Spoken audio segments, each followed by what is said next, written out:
Liquor scam కొత్త కొత్త విషయాలు బయటకు వస్తున్నాయి. రేపు 22వ తేదీ విజయసాయిరెడ్డి గారు సిట్ ముందుకు వెళుతున్నారు. స్పెషల్ ఇన్వెస్టిగేషన్ టీం సిట్ ముందుకు వెళుతున్నాడు. అయితే నేను విజయసాయిరెడ్డి గారికి ఒక విజ్ఞప్తి చేస్తున్నాను. ఆయన మన జిల్లా వాసి, ఆయన సొంతూరు ఇక్కడ తాళ్ళపూడి, ఇక్కడి నుంచి 25 కిలోమీటర్లు 25 కిలోమీటర్లు. అందువల్ల మన జిల్లా వాసి కాబట్టి ఆయనకు ఒక విషయం చెప్పదలుచుకున్నారు.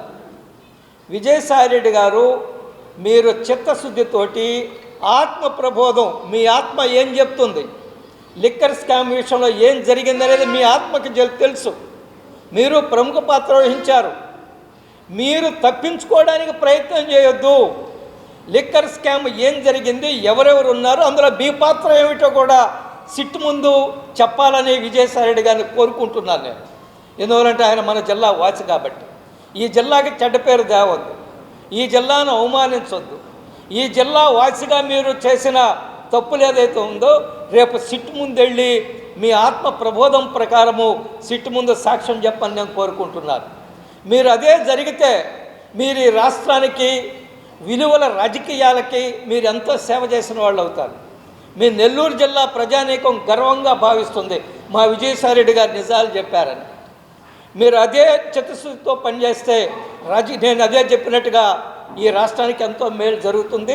మీరు స్పష్టంగా ఆత్మ ప్రబోధంతో మీ ఆత్మ చెప్పినట్లుగా మీరు సిట్ ముందు మీ యొక్క సాక్ష్యం ఇవ్వాలని, మీకు తెలిసిన విషయాలు అన్నీ కూడా సిట్ ముందు విప్పాలని కోరుకుంటున్నారు. ఆ తర్వాత ఈ రాష్ట్రంలో రాజకీయ ప్రకంపనలు వస్తాయి, అందులో ఎటువంటి అనుమానం లేదు. 23వ తేదీ మిథున్ రెడ్డి గారు వెళ్తున్నారు. ఈయన 22, 23 మిథున్ రెడ్డి గారికి కూడా ఇదే చెప్తున్నారు. మిథున్ రెడ్డి గారు, మీరు రాష్ట్ర ప్రజలకు ద్రోహం చేయొద్దు.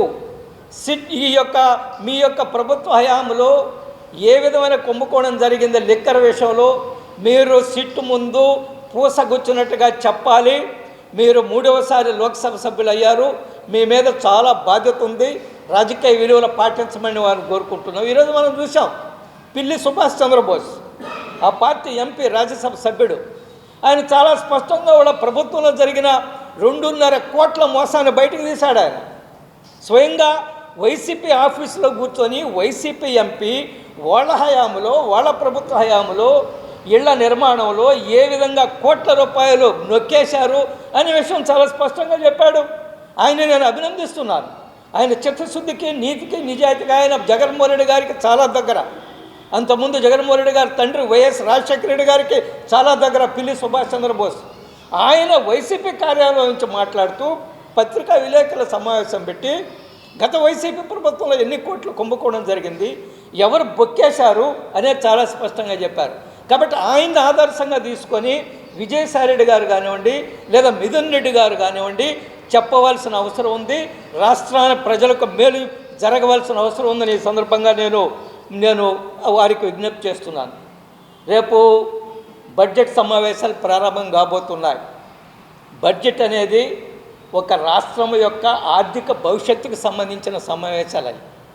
రాష్ట్ర ప్రయోజనాలు, రాష్ట్రంలో ఎటువంటి సంక్షేమ కార్యక్రమాలు నిర్వహించాలా, రాష్ట్రంలో ఎటువంటి అభివృద్ధి పనులు నిర్వహించాలా, రాష్ట్రంలో నిరుద్యోగ సమస్యను ఏ విధంగా పరిష్కరించాలా, రాష్ట్రంలో పరిశ్రమలు లేదా ఆర్థిక పరిస్థితిని ఏ విధంగా గాడిలో పెట్టాలా, దానికి సంబంధించిన అసెంబ్లీ సమావేశాలు చాలా కీలకమైనవి. అసెంబ్లీ సమావేశానికి వెళ్ళి ఈ 11 మంది వైసీపీ ఎమ్మెల్యేలు జగన్మోహన్ రెడ్డి గారి నాయకత్వంలో అసెంబ్లీ సమావేశాలకు వెళ్ళి ప్రభుత్వం ప్రవేశపెట్టిన బడ్జెట్ చర్చలో పాల్గొనాలి. బడ్జెట్లో ఏదైనా లోపాలు ఉంటే వాటిని ఎత్తి చూపాలి. లేదా ప్రజలకు మేలు చేయడంలో బడ్జెట్ విఫలమైందని మీకు అనిపిస్తే ఏ విధంగా బడ్జెట్ విఫలమైందో అది చెప్పాలి, రాష్ట్ర ప్రజలకు తెలియాలి. మీరు 11 మంది ఎమ్మెల్యేలు, మీకు బాధ్యత ఉంది. ప్రజలు మిమ్మల్ని ఎన్నిక చేసి పంపించారు, మీకు గురుతర బాధ్యత. ప్రజాస్వామ్యంలో చట్టసభలు ఏవైతే ఉన్నాయో, అసెంబ్లీ కానివ్వండి, పార్లమెంటు కానివ్వండి, ఇవి ప్రధాన పాత్ర వహిస్తాయి. చట్టసభలే ప్రజాస్వామ్యానికి మూలస్తంభం. అటువంటి చట్టసభలకు ఎన్నికైన మీరు ఎమ్మెల్యేలు ఇప్పటి వరకు అసెంబ్లీకి వెళ్లకుండా అనైతికంగా చట్ట వ్యతిరేకంగా 11 మంది ఎమ్మెల్యేలలో కొంతమంది జీతాలు డ్రా చేస్తున్నారు, టీఏడిఏలు తీసుకుంటున్నారు అనేది రికార్డెడ్గా ఉంది. ఇది సిగ్గుచేటైన విషయం. అది మిమ్మల్ని మీరు మోసం చేసుకుంటున్నారు. మిమ్మల్ని మీరు మోసం చేసుకోవడమే కాదు, మీ నియోజకవర్గ ప్రజలను మీరు మోసం చేస్తున్నారు. అందువల్ల నేను మై హంబుల్ రిక్వెస్ట్ ఈజ్, ఒక ఎమ్మెల్యేలుగా ఎన్నికైన మీరు గురుతర బాధ్యత ఉంది, అసెంబ్లీకి వెళ్ళండి. లేదా వెళ్ళదలుచుకోలేదా, you simply tender your resignation, మీరు రాజీనామా చేసేయండి. మేము వెళ్ళడం లేదు, మళ్ళీ ప్రజా తీర్పుకి వెళ్తామని చెప్పండి. అది చేయరు మీరు. ఎమ్మెల్యే హోదా ఉండాలా, ఎమ్మెల్యే బెనిఫిట్స్ అన్నీ ఉండాలా, కానీ బాధ్యత, గురుతర బాధ్యత ఏదైతే ఉందో ప్రజాస్వామ్యంలో, ఆ బాధ్యతను మీరు నిర్వర్తించరు. దీన్ని ప్రజలు ప్రశ్నిస్తున్నారు.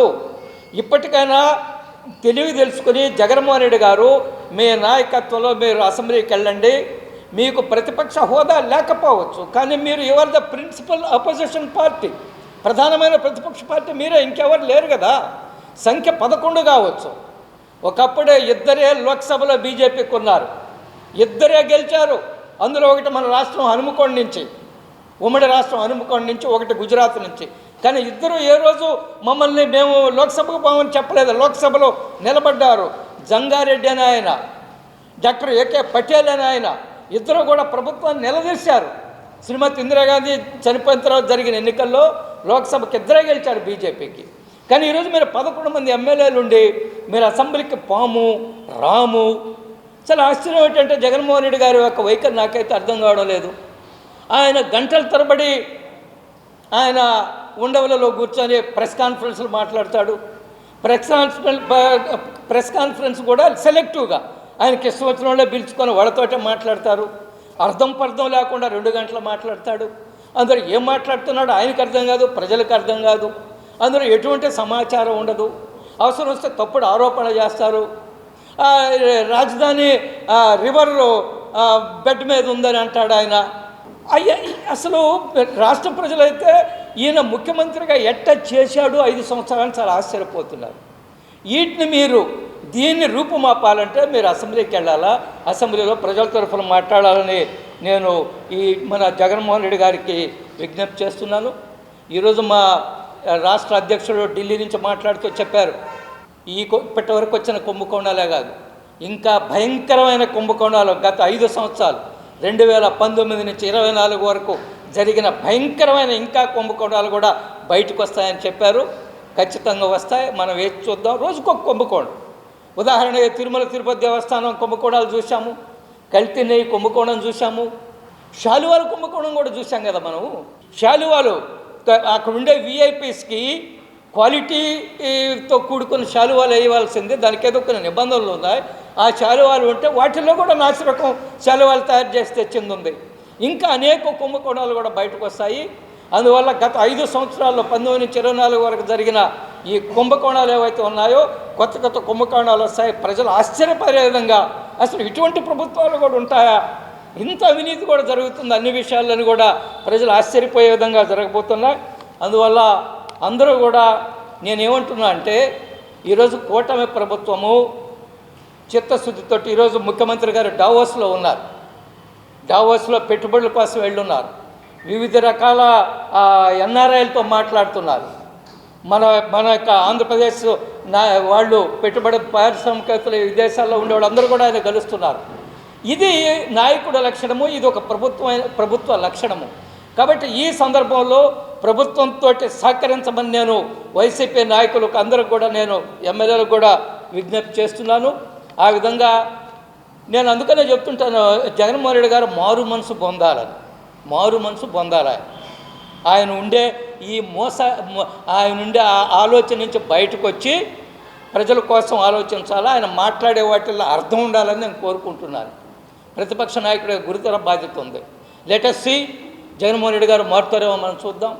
రెండవది 23-24 భారతీయ జనసంఘ్ ఆనాటి అధ్యక్షులు ఏకాత్మ మానవవాదం అనే సిద్ధాంతాన్ని 60 years క్రిందట, 60 సంవత్సరాల క్రిందట భారతీయ జనసంఘ నేషనల్ కౌన్సిల్ మీటింగ్లో ఏకాత్మ మానవవాదం అనే సిద్ధాంతాన్ని ప్రతిపాదించారు. ఆ 60 సంవత్సరాల సందర్భంగా రేపు 23-24 విజయవాడలో పెద్ద ఎత్తున కార్యక్రమాలు జరుగుతున్నాయి. దాంట్లో వివిధ రకాల మేధావులు, రాజకీయాలకు అతీతంగా కేవలం బీజేపీ ఇది కాదు, సమాజ క్షేమం కోరేవాళ్ళు, జాతీయ భావాలు గల వ్యక్తులు ఆ కార్యక్రమంలో పాల్గొంటున్నారు. ఈరోజు ప్రపంచం అంతా ఏకాత్మ మానవవాదం మీద చాలా లోతుగా స్టడీ చేస్తున్నారు. ఈడీ కూడా ఈ లిక్కర్ కుంభకోణంలో ఎంటర్ అయ్యి ఉంది. ఈడీ కూడా పిలుస్తుంది వీళ్ళందరినీ. ఈడీ ఎక్కడుంది? కేంద్ర ప్రభుత్వం ఉందా? కేంద్ర ప్రభుత్వ ఆధ్వర్యంలో ఉందా? మరి జగన్మోహన్ రెడ్డి విషయంలో మాకు ఏదన్నా మీరు చెప్పేది నిజమైతే ఈడీ ఎందుకు ఎంటర్ అవుతుంది? ఈరోజు అమరావతికి గుర్తించే విధంగా భవిష్యత్తులో ఎవరు కూడా డిస్టర్బ్ చేయకుండా అమరావతి చట్ట సవరణ ఎందుకు జరుగుతుంది? అదేవిధంగా ఈరోజు గత వైసీపీ ప్రభుత్వంలో మన టీటీడీ విషయంలో సిట్ సుప్రీంకోర్టు కదా వేసింది. ఆ సుప్రీంకోర్టు సిట్లో కొంతమంది సిబిఐ అధికారులు ఉన్నారు, కొంతమంది మన ఆంధ్రప్రదేశ్ పోలీస్ అధికారులు ఉన్నారు. మరి ఎందుకు కేంద్రం జోక్యం చేసుకుంటుంది? ఇది ఏమాత్రం నిజం కాదు.